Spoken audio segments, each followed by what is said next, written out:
Daripada gabut, mending kita bahas kembali ringkasan alur cerita manga Wistoria One and Sword. Nah, sebelum gua ngelanjutin chapter berikutnya ya, gua bakal spoiler dikit Wistoria One and Sword episode ke-10 musim kedua.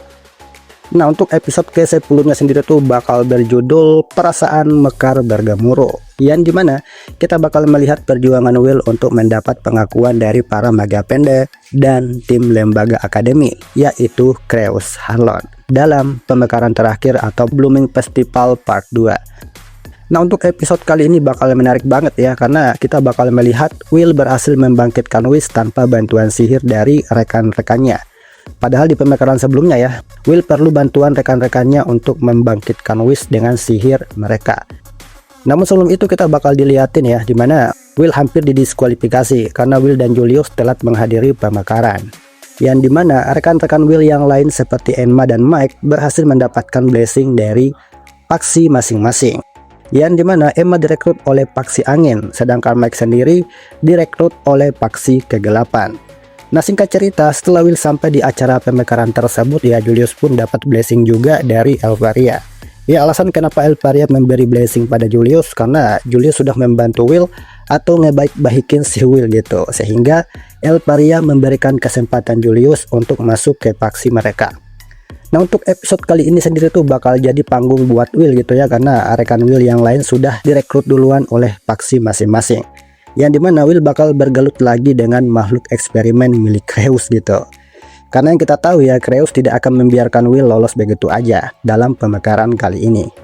Nah, selain pertarungan Will melawan makhluk eksperimen, Will juga bakal dites oleh Zeo untuk menentukan apakah Will layak direkrut magia pende. Yang dimana Zeo bakal ngeluarin sihir petir yang cukup kuat untuk menguji kemampuan defense milik Will. Apakah Will bisa menahan serangan Zeo atau tidak? Namun dalam serangan tersebut Will berhasil menahan serangan Zeo, dan Will pun diakui oleh Zeo itu sendiri. Ya, padahal sebenarnya Zeo sudah mengincar Will di awal pemekaran gitu ya. Namun pada saat itu Zeo masih menahan dirinya untuk memberikan Will sebuah blessing. Karena Zeo ingin melihat peningkatan Will seberapa jauh Will bisa berkembang. Dengan kata lain, Zeo ini orangnya rakus banget gitu. Nah, pastinya bakal menarik banget untuk episode ke-10 atau episode terakhir yang akan datang. Karena di episode ini bakal jadi pemicu konflik Elvaria dan Zeo. Nah, untuk melengkapi pembahasanku kali ini, gue bakal ngelanjutin ringkasan alur cerita manga Wistoria One and Sword dimulai dari chapter 45.2 sampai chapter 50, yaitu ekspedisi dungeon di Domain of Trail. Tanpa perlu banyak basa-basi lagi, yuk kita mulai alur ceritanya.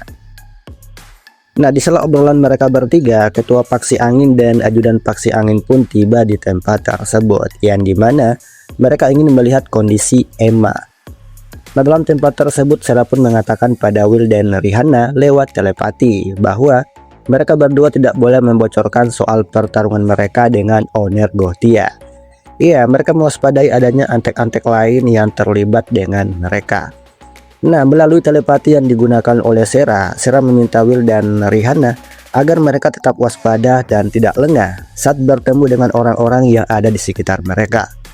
Entah para faksi ataupun rekan-rekan mereka sendiri, yang intinya mereka tidak boleh mempercayai satu sama lain. Nah, singkat cerita, di sela obrolan santai Will dan Rihanna, ajudan faksi petir pun datang ke tempat tersebut. Iya, Sarah sempat memberitahu Guildford bahwa anak didik mereka, Will dan Rihanna, saat ini berada di Pantapir Mary atau menara lantai 6. Nah, setelah kejadian itu, scene kemudian beralih ke faksi bumi yang ada di lapisan kedua. Nah, di tempat tersebut, Colette sempat mengurung diri di kamar, yang dimana Colette masih menyalahkan dirinya sendiri atas tragedi yang menimpa Julius. Nah, di saat Colette lagi terpuruk, rekan Colette pun datang membawakan sebuah makanan. Karena dalam beberapa hari terakhir, Colette belum makan sama sekali. Nah, sambil berdiri di dekat pintu kamar Colette, Rose pun mengatakan bahwa Colette nggak usah menyalahkan dirinya sendiri atas kematian Julius, sambil memuji sifat Colette yang begitu baik pada rekan-rekannya. Nah, sambil menunggu Colette dari balik pintu kamar, Rose pun bercerita mengenai awal mereka bersekolah di Akademi Sihir Regarden.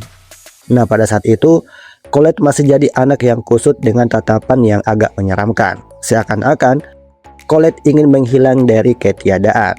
Nah, pada saat itu Rose masih membenci sikap Colette yang pemurung dengan tatapan yang sangat menakutkan. Namun, saat Colette bertemu dengan Will, sikap Colette jadi berubah 90 derajat dari yang sebelumnya.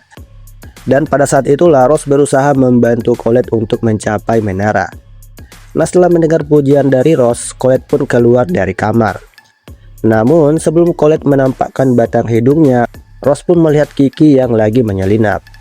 Namun benar saja, saat Colette membuka pintunya, Colette pun dibikin terkejut oleh kedatangan Kiki, yang dimana Kiki membawakan surat buat Colette dari Will.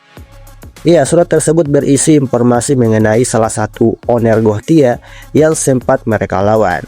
Dan selain itu, Will juga menyelipkan kata-kata manis yang ngebikin Colette bisa tersenyum lagi. Nah, sambil memeluk Rose, Colette pun sempat berterima kasih atas bantuan Rose. Dan kemudian Colette pun memberitahu Rose bahwa saat ini Will dan Rihanna lagi berjuang untuk menangkap orang yang telah menghabisi Julius. Nah, singkat cerita, setelah mendapat kabar dari Will, mereka pun pergi dari tempat tersebut. Sedangkan di lapisan yang lain, Julius tengah dilatih oleh Levia dan Pilvis, yaitu menguasai sihir penyembuhan. Karena selain menguasai sihir ilusi, penyihir elf dikenal dengan sihir penyembuhannya. Dan Levia mengharapkan pada Wignall agar menguasai sihir penyembuhan. Namun dalam latihan tersebut, Wignall sempat hilang fokus. Ia selain berusaha untuk memata-matai sebangsanya sendiri, Wignall makin stres setelah Wignall dapat surat dari Will soal pengendali boneka yang menghabisi Julius. Nah, melihat Wignall yang lagi kesulitan untuk mempelajari ilmu penyembuhan, kedua ajudan Elnor pun sempat mengolok-olok rekan Wignall bahwa mereka adalah sekumpulan penyihir yang telah meracuni pikiran Wignall, yang dikenal sebagai penyihir yang jenius. Nah, mendengar hal itu, Wignall pun merasa jengkel mendengar hinaan Levia dan Pilvis terhadap rekan-rekannya.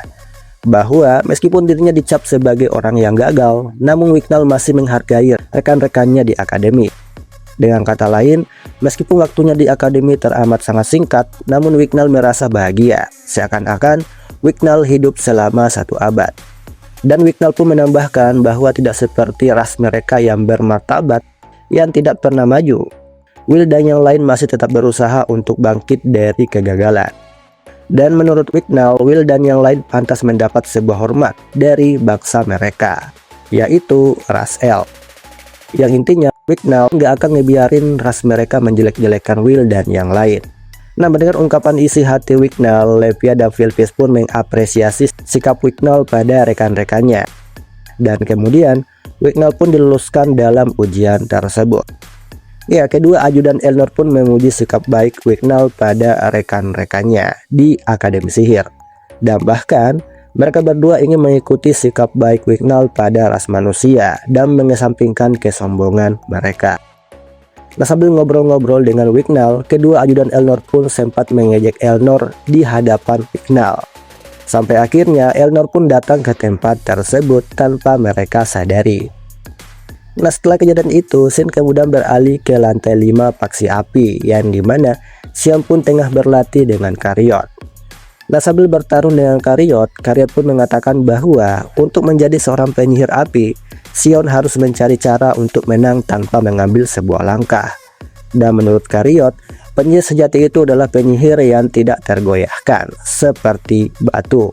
Sambil mengeluarkan sihir tingkat tinggi milik Karyot, yaitu singa hitam. Ya, kemampuan tersebut adalah kemampuan sihir yang bisa melindungi si penggunanya dari berbagai macam serangan. Dan kemampuan tersebut adalah milik dari Incendian Barham yang diwariskan secara turun-temurun.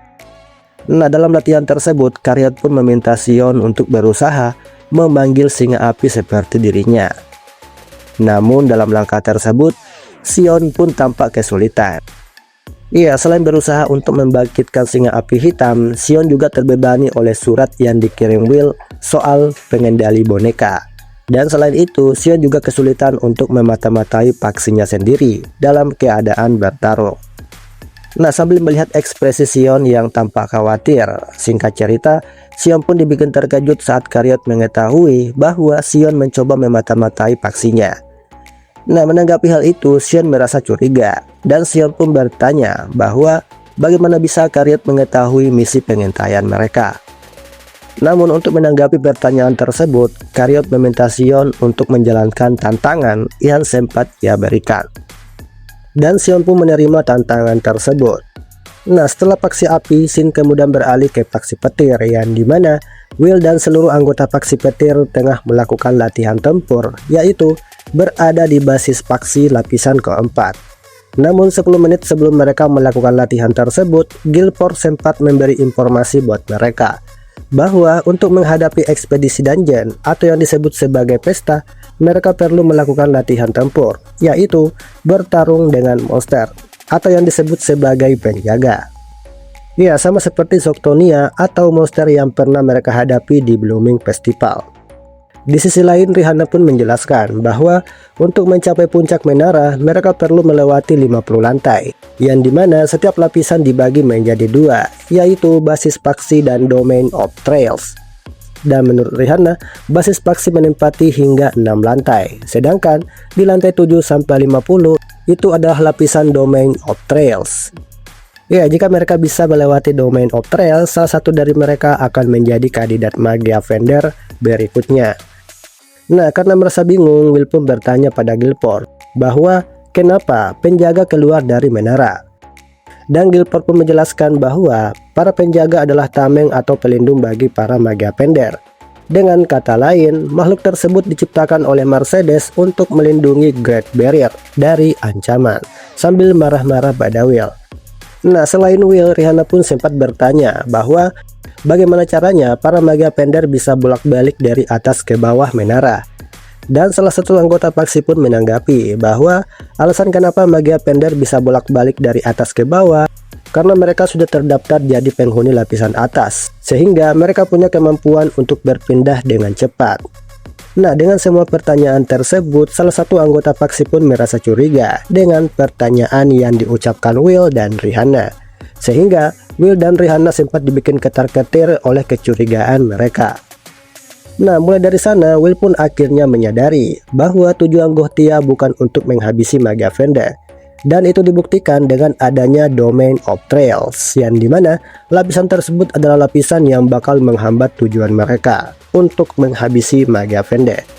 Dan bahkan Magia Vendor tidak bisa dikalahkan oleh seseorang yang sudah dikendalikan oleh pengendali boneka seperti Shed.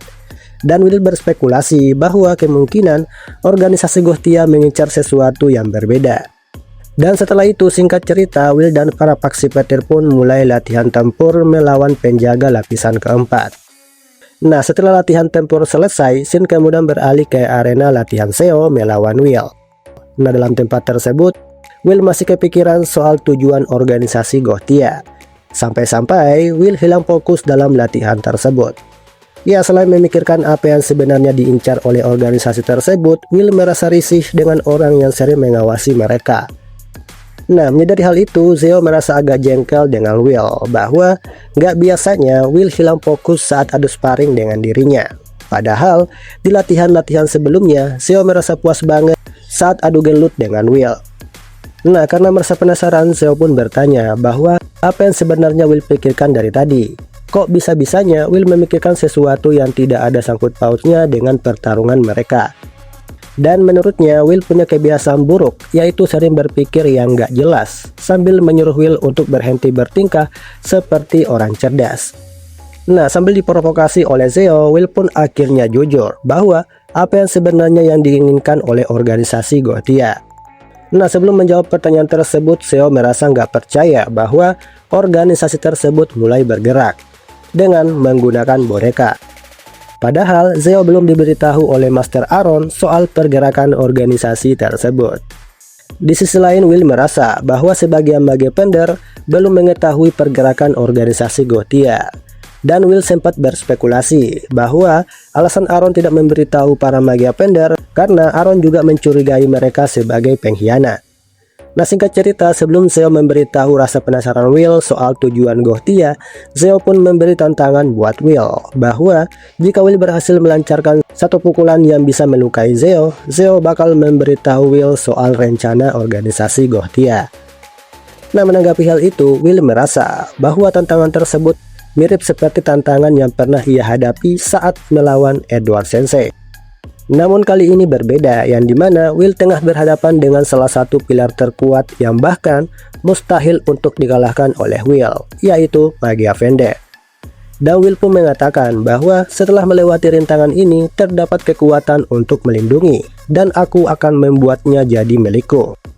Dan sebelum pertarungan dimulai, Will pun membangkitkan Prime Vatos yang menandakan Will bakal serius dalam pertarungan tersebut. Dan kemudian pertarungan pun dimulai. Nah, di awal pertarungan Will sempat kesulitan untuk mengimbangi gerakan Zeo yang begitu cepat, yang dimana pola serangan yang dilancarkan oleh Zeo tidak mampu diprediksi oleh Will, sehingga Will cukup kesulitan dalam pertarungan tersebut. Dan menurut Will, gaya bertarung Zeo mirip seperti hewan liar. Di sisi lain, Finn yang tengah melihat pertarungan mereka pun merasa bahwa akankah Will mampu mengoptimalkan kekuatan Prime Vatos dalam pertarungan tersebut. Namun dalam situasi tersebut, Will merasa tidak berdaya, yang dimana Will seakan-akan menyerah pada dirinya sendiri. Namun saat Will melihat ingatan di balik alam bawah sadarnya, Will pun melihat segudang perjuangan dirinya saat Will berjuang untuk mencapai menara. Dan Will pun mengatakan, tidak peduli seberapa hebat atau asingnya sebuah kekuatan, Will tidak akan membiarkan dirinya tersesat lagi. Dan singkat cerita, Will pun akhirnya menyempurnakan kekuatan Prime Vatos menjadi Prime Vatos Revive, yang dimana kekuatan tersebut mampu mengubah berbagai macam jenis elemen dalam sekejap, yaitu Dualus Wisp Argis. Dan seketika itu, Will pun langsung melancarkan serangannya. Ya, meskipun Zeo masih bisa menangkis serangan yang dilancarkan oleh Will dengan tangannya, tapi Will berhasil melukai Zeo sampai akhirnya Will kehilangan energi dalam pertarungan tersebut. Nah, setelah Will berhasil mendaratkan satu serangan pada Zeo, Zeo pun memberitahu Will soal tujuan Gothia, bahwa sebenarnya Gothia ingin mengincar kunci menuju surga, yaitu Baal. Ya, Baal sendiri adalah makhluk terkuat yang sekarang tersegel di atas puncak menara. Nah, karena sudah mengetahui tujuan Gothia yang sebenarnya, Will berpikir bahwa untuk saat ini mereka hanya perlu mencari tahu cara organisasi tersebut menghancurkan menara. Nah, sambil berpikir kayak gitu, Zeo pun memberitahu pada Will bahwa untuk beberapa hari ke depan, Paksi Petir akan melakukan ekspedisi dungeon dalam Domain of Trails, yang dimana Zeo mengajak Will dan Rihanna untuk bergabung bersama mereka. Karena Zeo merasa yakin bahwa bergabungnya Will dan Rihanna dalam ekspedisi kali ini pasti akan membawa kemajuan buat paksi mereka. Dan Zeo mengatakan bahwa dalam ekspedisi kali ini, Zeo berniat untuk mematahkan rekor Master Aaron, yaitu menantang lantai 50. Nah, menanggapi hal itu, Will sempat keberatan mengenai ekspedisi mereka di Domain of Trails. Dan menurut Will, jika mereka melakukan ekspedisi, kemungkinan besar para puppet akan memanfaatkan ekspedisi mereka untuk masuk ke dalam Domain of Trails. Dan Will memohon pada Zeo untuk mengurungkan niat mereka melakukan ekspedisi. Namun di sisi lain, Zeo pun masih bersikeras untuk melakukan ekspedisi dan mengabaikan keamanan menara demi meningkatkan kemampuan mereka, agar suatu saat mereka bisa melawan Celestial Host. Sedangkan di tempat lain, Seth merasa jengkel setelah dirinya dibikin babak belur oleh Will dan Rihanna. Dan yang lebih jengkelnya lagi, para paksi atau para penyihir sudah menyadari pergerakan mereka, bahwa saat ini para puppet tengah berjalan di setiap lapisan. Namun meskipun begitu, owner Gothia sudah mengetahui bahwa Paksi Petir akan melakukan ekspedisi dalam waktu dekat, yang dimana organisasi mereka akan menyerang menara saat Paksi Petir melakukan ekspedisi. Sedangkan di lapisan menara yang lain, para puppet mulai menerobos jantung menara Mercedes, yang dimana salah satu puppet atau boneka suruhan Seth berniat untuk menerobos dan menguasai jantung menara Mercedes, yaitu Kaulis Panel. Namun hal tersebut disadari oleh Creus dan Charles, yang dimana saat itu mereka tengah patroli di sekitar menara. Ya, meskipun orang yang mereka curigai berusaha untuk mengecoh Creus, namun Creus pun mengetahui bahwa orang tersebut adalah puppet atau boneka yang dikendalikan oleh Seth. Dan menurut Creus, jika sampai para pemberontak berhasil menaklukkan jantung menara Mercedes, maka kelompok pemberontak akan menguasai menara, karena Kaulis Panel adalah gerbang kendali Domain of Trails. Nah, setelah Creus berhasil mengeksekusi salah satu puppet, Creus pun mulai mewaspadai orang-orang di sekitar, termasuk Charles. Ya, meskipun Creus tidak merasakan adanya bau Beldors di tubuh Charles, namun Creus tetap waspada. Karena sebelumnya, Sarah sempat memberitahu Creus untuk tetap waspada terhadap orang terdekatnya. Sedangkan di kediaman faksi kegelapan, Mike sempat terkejut mendengar kabar mengenai penangkapan senior mereka yang diduga sebagai puppet. Namun gak berselang lama, salah satu anggota mereka pun datang, yaitu bernama Morta. Nah, sambil menempel pada Mike sempat berpikiran yang aneh-aneh terhadap Morta, yang ternyata perempuan tersebut adalah mata-mata dari organisasi Gothia. Sedangkan di markas S, Jorua dan Lunais pun mengabarkan pada salah satu rekannya bahwa Emma sedang dimanipulasi oleh penyihir boneka, dan mereka berniat untuk balas dendam pada penyihir yang sudah menghabisi Julius. Nah, melihat tampang mereka yang kurang meyakinkan, Mimili merasa kurang yakin bahwa mereka lebih kuat dibanding Julius. Nah, gak berselang lama saat Mimili hendak keluar dari ruangan tersebut, mereka pun kedatangan paket dari Alvaria.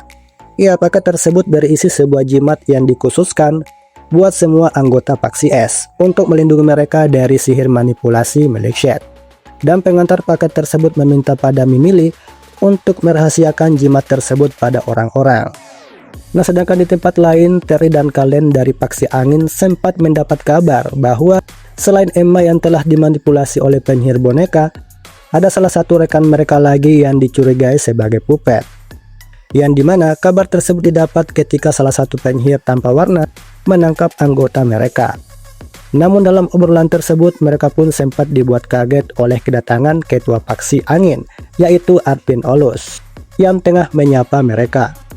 Nah, menanggapi hal itu, Terry dan Kalen terlihat waspada dengan ketua mereka sendiri.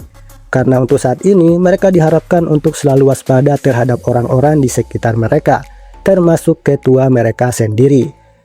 Nah, untuk menghindari obrolan tersebut, Terry dan Kalen pun mengabaikan sapaan ketua mereka dan meninggalkan tempat tersebut.